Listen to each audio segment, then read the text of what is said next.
Приветствую, друзья! Добрый день! Программа «Просто вкусно», канал Якутия-24. С вами Петр Цепандин. На дворе весна уже у нас, все новое, все по-новому расцветает. И видите, мы на новом месте, находимся в кафе доставки Lazy King. Со мной, как обычно, Семен Тарбахов. Семен, очень приятно. И к нам сегодня в гости пришла председатель нефтегазстройпрофсоюза по республике Саха-Якутия Василина Лукина. Василина, здравствуйте. Здравствуйте. Да, Здравствуйте, спасибо, что Здравствуйте. приняли наше приглашение прийти к нам на передачу. У нас кулинарный концепт, мы его называем кулинарное ток-шоу. И с чем вы к нам сегодня пожаловали, что будете готовить? Ну, сегодня я приготовлю пасту в свекольно-сливочно-сырном соусе. Это Звучит сложно. Так. звучит сложно, но приготовление очень простое, вы сами все увидите. Просто, быстро. Просто и вкусно должно быть. Просто, вкусно, быстро. Просто вкусно и быстро, Да. да. Откуда рецепт и почему именно это блюдо? Это авторский рецепт моей подруги Марины. Она вот сама по образованию... Немножко рекламы Марии. Да, ну, Так. она сама медик, поэтому она занимается как раз-таки пропагандой здорового питания. И сама придумывает разные рецепты из овощей. А вообще, она веган, вегетарианка, да? Нет, или нет, как? нет, она Ну, употребляет просто- абсолютно все, но именно в правильных пропорциях. Ага, ну То то есть она считает все, как правильно делать. И все Да, такое. да. И вы ее позаимствовали. Да, мне нравятся это- ее рецепты. Я приготовила по ее рецепту как-то тыквенный суп, но он очень долго готовится, поэтому сегодня я не стала его готовить. Мои домашние очень любят тыквенный суп, мы периодически готовим. И, так как сегодня у нас передача по времени ограничена, вот я Да, решила ну то есть простое приготовить. в рамки передачи уложиться, да? А любите вообще готовить? Ну, если у меня есть время, и я могу уделить время наслаждаться этим, то да, мне нравится. Но повседневная готовка для меня Это как-то... это уже как вынужденная мера, Ну, да, я знаю, чтобы я знаю, что вы кормить просто очень много своих. работаете. Да, я много Да, работаю, мы обязательно поэтому, до работы да. дойдем. Да. Ну, давайте, учитывая то, что у нас времени не такое уж много, давайте начинать. И с чего начинаем? Так, ну я Объясните, сначала объясню, что пожалуйста. Да, нужно что как, для- что как. макароны, паста, да? Паста, Паста, ну это макароны, Фарфаль. просто макароны, да? Главное, чтобы они были из твердых сортов пшеницы. Ага. Ну, полезно. Ну, сейчас, по-моему, других и нету. Ну да, по-моему, в магазинах везде Чуть ли не уже, так, да. да. Потом у нас свекла. Мы ее заранее подготовили, потому что свекла варится долго, да? Ага, ну то есть это уже Ее отваренное. надо сварить и измельчить на блендере. Ну, да, это уже как пюре получилось. Как пюрешка, ага, Так. вот такая консистенция. Немножко сливочного масла, чтобы Для потом, вкуса. потом мы пожарим этот чеснок. Мгм. Это у нас творожный сыр. Так. Ага. И семечки тыквы. Они для подачи, ну и они очень полезные. Супер полезные. Супер полезные, содержат клетчатку, это все полезно для желудочно-кишечного тракта. Да. Много разных витаминов. Минералов. И они продаются почти во всех овощных киосках, поэтому рекомендую вот в повседневном питании добавлять в еду Особенно тыквенные для мужчин семечки. считается полезными. Может быть, не Да, знаю, да. кстати, об этом я не знала. Ну, так говорят. Ну, Да. Но огурцы тоже многие для подачи. адепты правильное питание чуть ли на первое место ставят тыквенные семечки. Да. И вот огурцы тоже для подачи. Это просто Огурцы я для добавила. подачи. Ну, огурцы тоже источник клетчатки. Я стараюсь Ага. на каждый прием пищи чуточку там огурцы добавить. Добавлять. Мгм. Хотя они на 90% состоят из воды, но они очень полезны тоже. Ну, они именно вот источник клетчатки. Ага. Хорошо. И с чего Давайте начнем начинаем? тогда. Давайте начнем. Приготовление Да, пасты. нам надо, да, потому что макарошки Мы это у нас убираем. будут готовиться достаточно долго вариться. Надо сначала воду прокипятить. Да, ну ставим пока воду, да? Ну, свеклу мы подготовили заранее, поэтому сразу добавляем сюда нашу творожный сыр. Ага. Давайте сюда. Так, сейчас будет немножко шумно. Это А, надо блендер будет надо, да? блендером смешать. Очень аккуратно, дорогие друзья.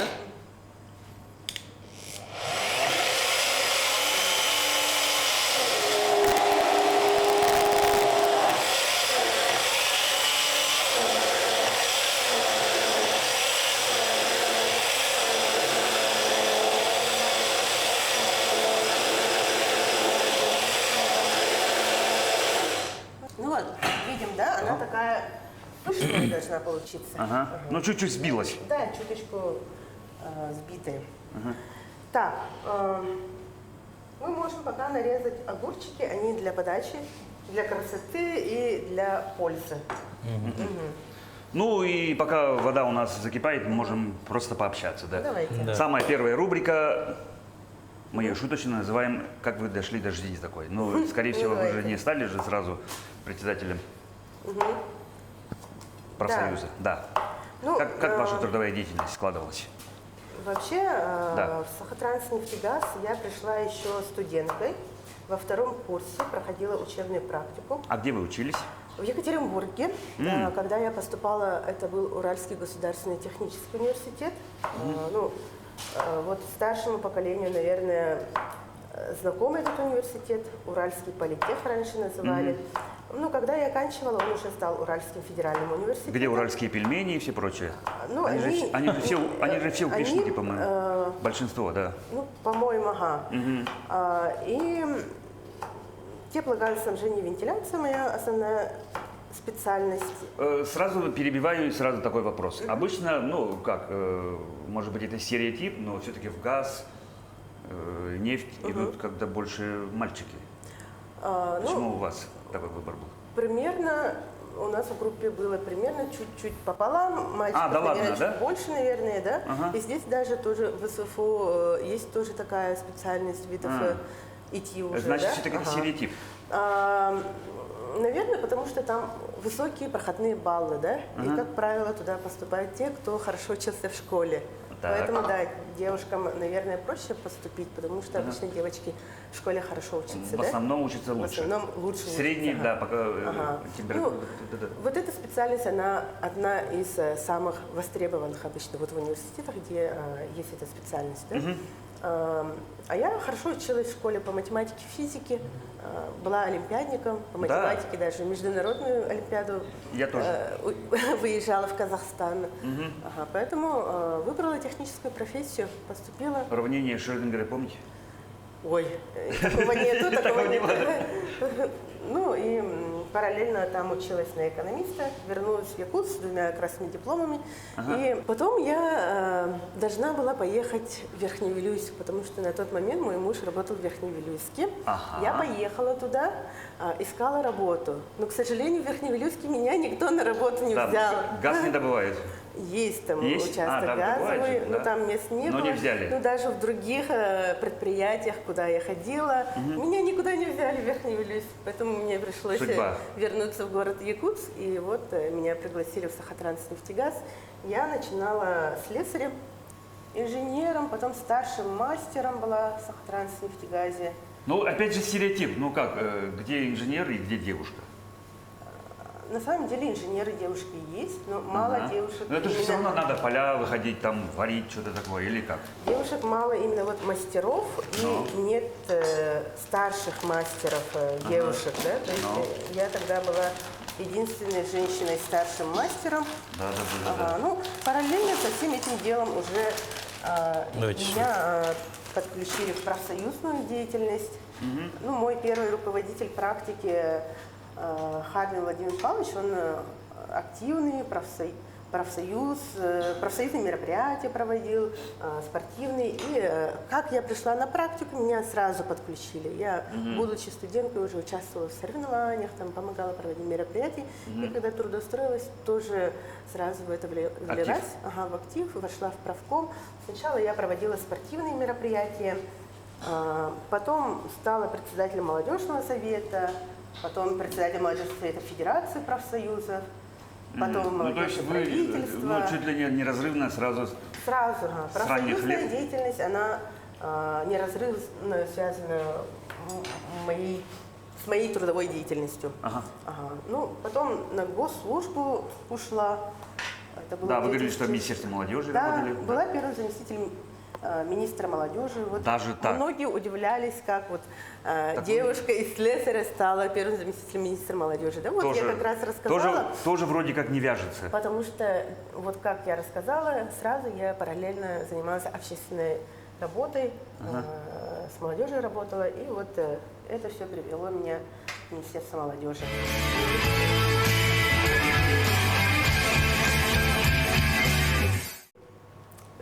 сегодня у нас тема приготовления еды, да?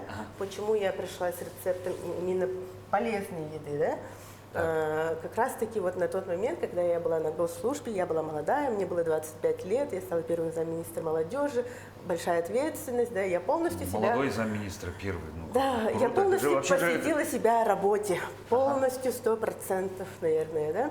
24/7 работала, и немножко забыла о себе, о своем здоровье. Ну, то есть конкретно, в частности, режим, график питания, да, то есть очень важно, чтобы сохранять свое здоровье, правильно питаться, соблюдать режим. А иногда, когда заработаешь, забываешь, что, оказывается, я сегодня вообще не ела. Забывала Чуть ли не так. завтракать, обедать, возвращалась вечером после работы Кофе, в кофе, 10, кофе. да, в Скорее 10-11 всего. вечера и кушать. Ну, все это привело к тому, что буквально там за год, за полтора я набрала 15 килограммов. Вот. Немало, так. У меня, Не буду комментировать, ладно?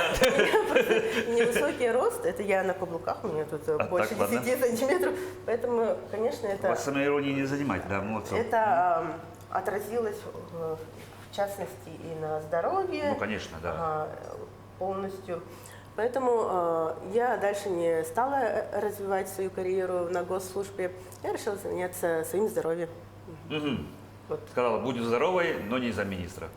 Ну, примерно так. Ну, К черту карьеру, лучше я останусь здоровой, да? ну, это можно гармонично совмещать, Ну, да, но да. просто Тяжело, так сложилось, да? Сейчас, конечно, я уже более взрослая и понимаю, что нужно как-то вот соблюдать баланс, гармонию между работой, между семьей, друзьями, Отдыхом, ну и обязательно. отдыхом, и не забывать, конечно, о своем здоровье, о себе. Следить. Да, А да, вот да. я хотел задать вопрос, да? Вы как видите свой ежедневный рацион тогда? Ежедневный рацион. Это да? получается, вы не соблюдали режим, вы говорили. Сейчас Да. у вас уже есть завтрак, обед, Да, ужин, да. или есть Обязательно. перекусы какие-то? Обязательно 3 приема пищи. Ну, завтрак, обед, ужин обязательно. Утром мы рано просыпаемся вместе с моим малышом. Я его кормлю и параллельно тоже, конечно, сама завтракаю. Обязательно клетчатка, ну, огурцы стараюсь обязательно, да. Ну и на завтрак белок. Ну, яйца, да? Яйца. Хорошо. Ага. А у вас есть какое-то коронное блюдо свое? Ну, может, какое-то коронное или там готовите в праздничное время? Я люблю готовить карасей. Как бы Карасей. это странно не звучало. Какие жареные, фаршированные, И уха? жареные, и фаршированные, потому что я сама родом из Мигино-Канкаласского улуса, село Сымов. Там есть очень знаменитые Озера. озера. И очень вкусная рыба, караси. Они небольшого спорю. размера, но вкусные всегда. Все любят, на Мухат нам приезжают со всей республики. Поэтому с детства я люблю готовить караси. Это, наверное, уже Ну, готово. фарфале у нас свойственно дольше готовится, чем обычно. Он уже... Мне кажется, уже альденте уже все хорошо. Буквально еще секунд 30 давайте постоит. Ага. Вот. А правильное питание? Ну вот я говорила, что на первом месте все-таки питание, да? Это не значит, что надо прям соблюдать диеты и так далее, да? Достаточно вот вовремя питаться, не пропускать приемы пищи. И, конечно, калории надо чуточку ограничивать. Потому что углеводы, там, мучное и так далее, чересчур много оно любят. слишком много калорий. А специально дает. считаете? Ну вот многие считают, просто те, которые, ну, профессиональные спортсмены, фитнес-тренеры и все прочее, КБЖУ обязательно. Это? Вначале, да, считала. Ага. Чтобы научиться, да, чтобы понимать. В голове, чтобы сложилось понимание, да? Да, сейчас я, когда вижу готовую еду, я примерно уже понимаю. Примерно понимаю, Что я вот этого съем, вот достаточно. столечко и всё. Вот этого достаточно, что уже Ну, больше либо говорят же много так, не надо. нужно со стола выходить слегка с легким чувством голода. Ну, это, конечно, сложно, наверное, но, Особенно в конечно, праздники, да? Особенно в праздники. И там особенно, когда можно карасей много. За один присест съесть, там, не знаю, норму калорий за несколько дней. Но у нас же как, праздник, первый стол, второй стол и обязательно третий стол. И потом торт. Ну вот первое питание, второе, я сказала, режим, да, правильно, вовремя ложиться спать и так далее. Ну и в-третьих, все-таки физ-нагрузка. Мне нравится бегать. Нравится бегать, длинные дистанции, там, по 5 километров. Ну, недавно я пробежала ледовый пробег. Да ладно. Но в этом году я вообще не тренировалась, к сожалению, да, к моему сожалению, но 3 километра я пробежала, они мне легко дались. Ну вот 5 километров в среднем, это вот любимая дистанция моя. Как говорится, честь вам и хвала. Я получаю удовольствие от процесса. В школе я занималась спортивным туризмом, спортивным ориентированием, бегала по лесу. Меганогласки, я сам тоже меганогласки, и они чемпионы и республики, и все прочее, по спортивному ориентированию туризму. Да. Ну вот я была в сборной своей школы, Маянской гимназии. Мы занимали первое место и в Улусе, и в республике. Потом мы в Подмосковье ездили на всероссийские соревнования по спасательным работам. То есть спорт в вашей жизни практически с детства получается? Да. Ага. Ну, не профессиональный спорт, наверное, просто вот для все равно удовольствия. такие физические нагрузки, физкультура и спорт. Потом вот как раз в 2019 году я ездила в Непал, как раз вот с подругой, которая занимается пропагандой полезного питания, и художницу, может, знаете, Мира Аргунова. Ретрит? Нет? Мира Аргунова, мы вот вместе поехали в Непал, ходили пешком по горам, вокруг гор, Гималайских гор. Конечно, Гималай там все знают, конечно. просто красотища. До Эвереста, конечно, Моя мечта, но я еще пока там не был. не поднялись, но мы поднимались где-то до уровня 4000 километров выше уровня моря. Да, это но самое главное, наша задача уже была, это мы рисовали горы. И вот Мира художница, она учила нас живописи. А вы тоже, получается? Я просто увлекаюсь. Я не художница, я просто люблю рисовать. То есть мы ходили пешком по горам, у нас там рюкзаки с картинами, с красками, останавливались где-то там, рисовали, ночевали, потом шли дальше. И, ну, я нарисовала 7 картин так. И они у меня все в домашней коллекции. То есть дома на стенах висят, да? Они еще не висят, потому что мы на стадии переезда, они все в коробках пока. Ну, тут якутскую природу мне нравится рисовать. Вообще вот процесс рисования очень успокаивает человека.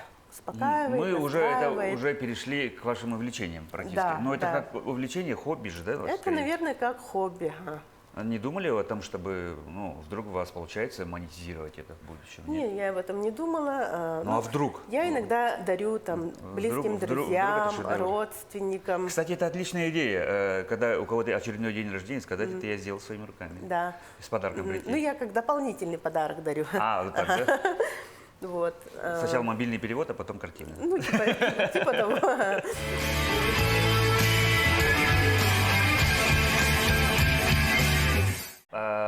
Вот вы рассказали немножко о Непале же, да? Когда Непал, красивейшая страна, согласитесь, да, в голову сразу приходят некие такие, первое то, что это духовные практики, да? А что вы ищете в путешествиях? Вы согласны с тем, что утверждение, что с каждого путешествия мы возвращаемся другими людьми? Да, абсолютно согласна, абсолютно согласна. Круто. Ну, во-первых, это люди, общение с людьми. Обычно, когда вот... Новая культура, новый Да, быт, новая культура. Когда я еду одна, имею в виду не с семьей, я стараюсь там... Так вы еще и одна едете? Без семьи, именно вот Ни одного не пускать никуда.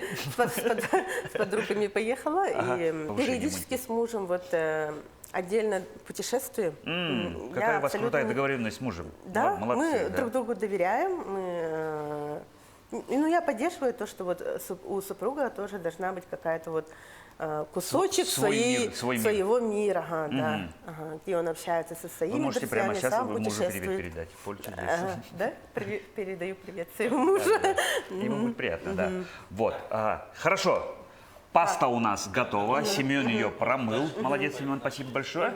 И мы сейчас... Ну, то есть за все это время мы пока приготовили только пасту. Нет, у нас время есть еще. Мы успеваем. Мы успеваем. Так, чеснок мы измельчаем? Да, нам надо измельчить. Давайте я быстренько сделаю. Хорошо, спасибо.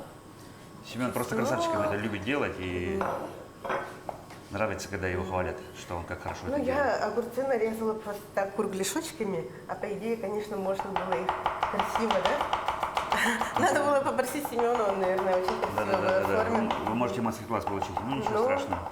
Можно добавить чуть-чуть растительного, чтобы у нас сливочное масло не стало гореть. Вот лайфхак, да? Да, немного. Хитрость. Затем мы добавляем пасту, да?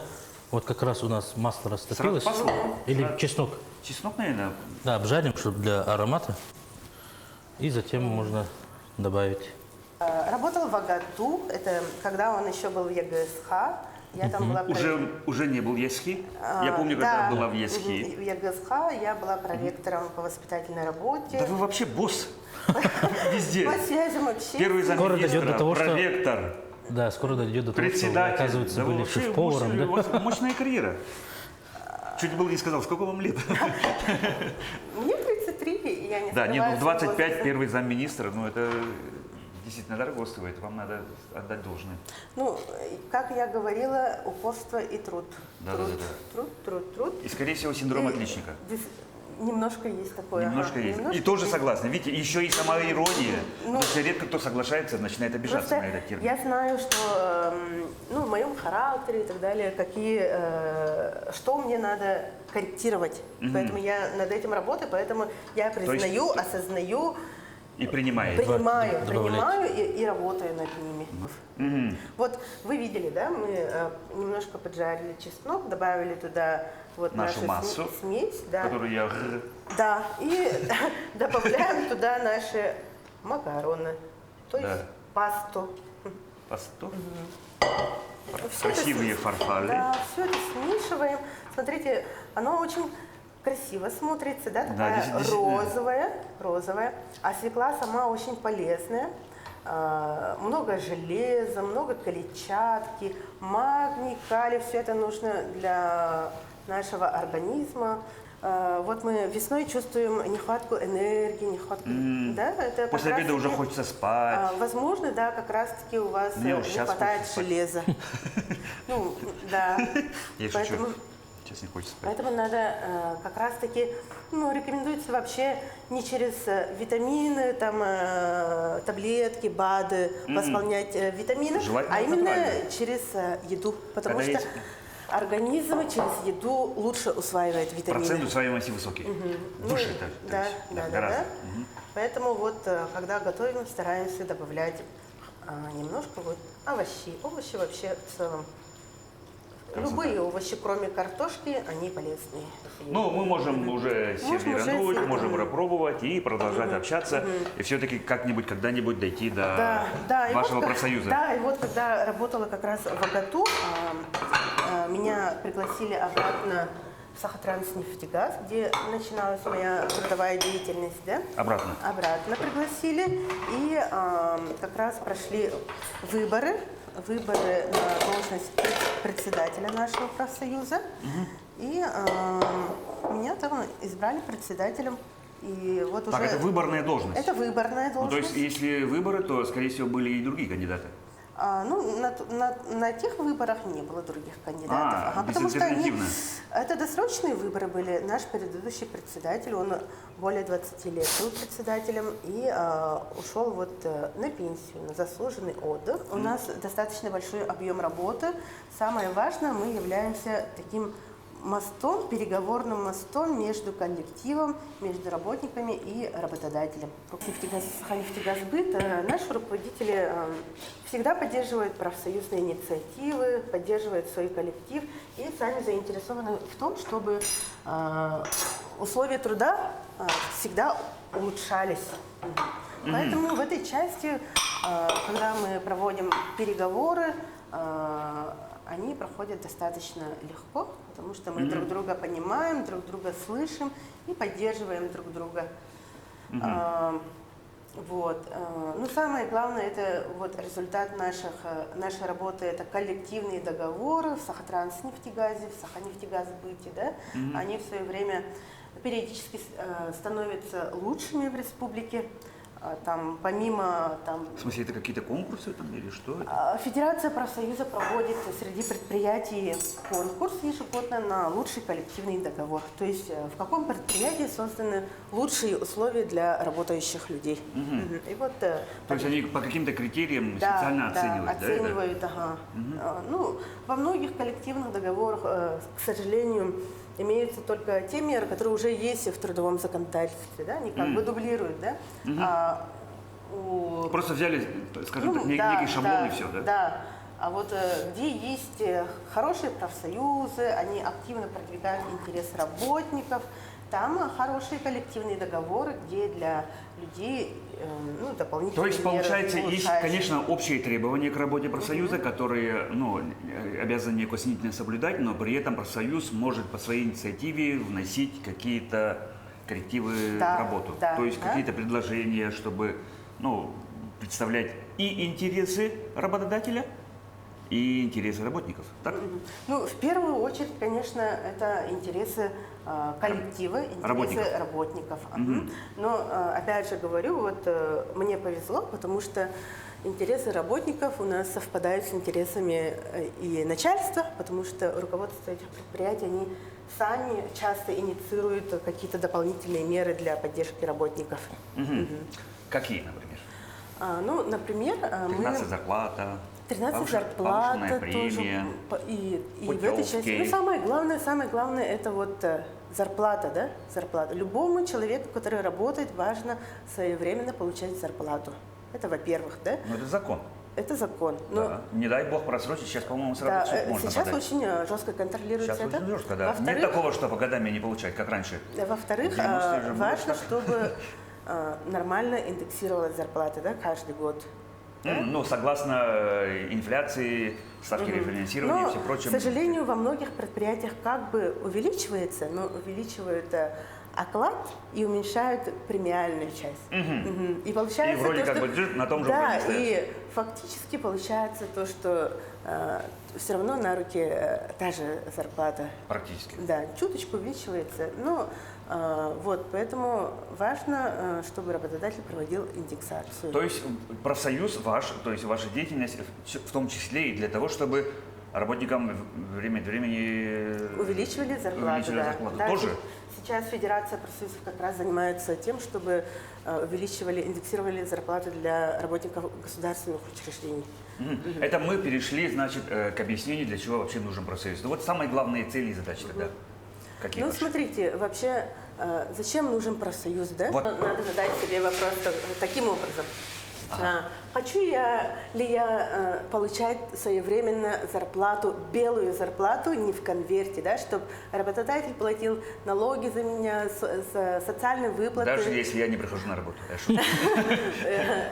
И чтобы в будущем, если вдруг заболею, у меня был больничный, да, чтобы потом получать налоговые вычеты за детей, за ипотеку и так далее. И Проезд, чтобы- который обязательно. Проезд, который оплачивали раз в 2 года, да. Хочу ли я, чтобы там неработающие супруги, детям тоже оплачивали проезд, да. Хочу ли я, чтобы у меня в будущем была достойная пенсия, да. Хочу ли я, чтобы меня поддерживали за счет предприятий, там, если что-то, ну, не дай бог, случится что-то плохое в жизни, да, Ну, и да, так может далее. быть. Никто не застрахован, да. Вот задать надо себе вот эти вопросы.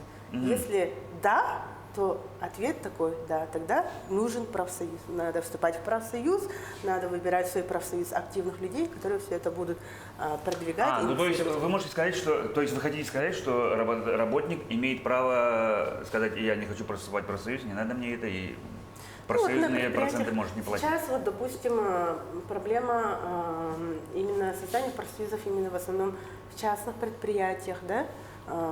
В основном у предпринимателей нету профсоюзов. Как правило, да. Да, как правило, в частных организациях, да. Но и ни для кого не секрет, что и работникам некоторые платят зарплату в конверте, да. Да. А зарплата в конверте это что? Это отсутствие пенсии, отсутствие там, опять же, Либо платят, других но социальных сокрывают гарантий. доходы некоторую часть Да, платят. да. Фиксированную, маленькую. Как остальное. бы для человека он сегодня получает свою зарплату как будто, да, а в перспективе для него это все потери во многих направлениях. Но, к сожалению, многие молодые об этом не задумываются в сегодняшний день. Вот чуть постарше стали, тогда начинают думать, да?